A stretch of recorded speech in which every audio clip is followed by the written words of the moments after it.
As a business grows, there's an increasing need for integration between human resources, safety, and operations, according to Stephanie Benay, a consultant with Bendex Safety Specialists. HR Reporter sat down with Stephanie to talk about what she calls the critical conversation that needs to happen between human resources, safety, and operations. What is this critical conversation you say needs to happen?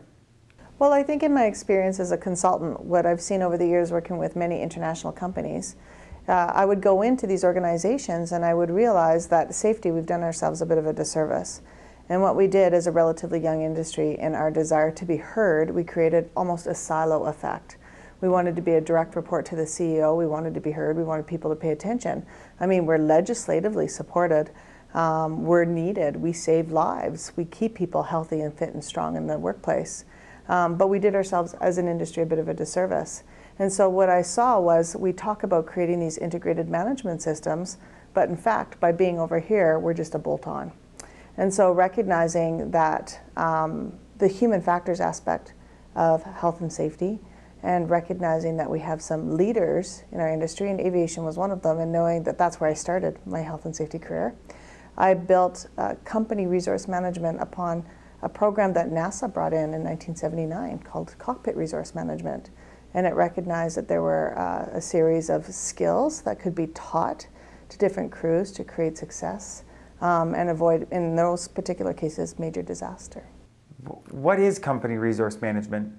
So company resource management is essentially building, giving a crew, a field group, whatever it may be, the opportunity to build on some certain skill sets. So that would be communication, that would be leadership. It would also be situational awareness. And as health and safety people, we have these skills. We understand risk management. But what we don't actually do is give our employees the opportunity to understand risk management.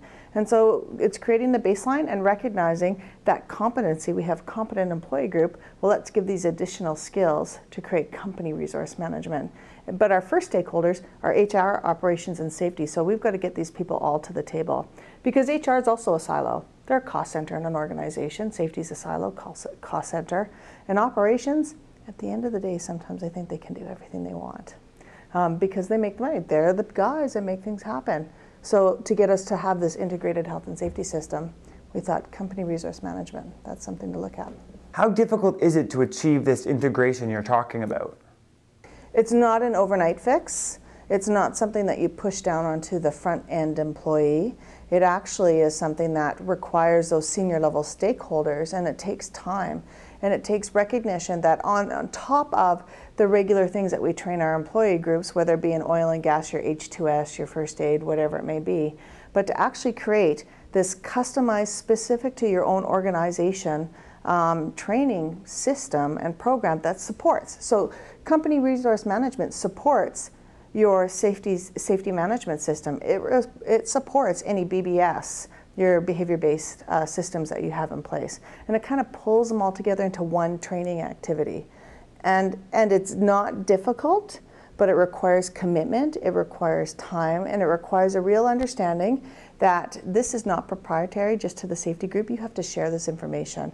So does HR, and so does operations. Everybody's got to get on the same page, and that, in fact, is the biggest hurdle that you face.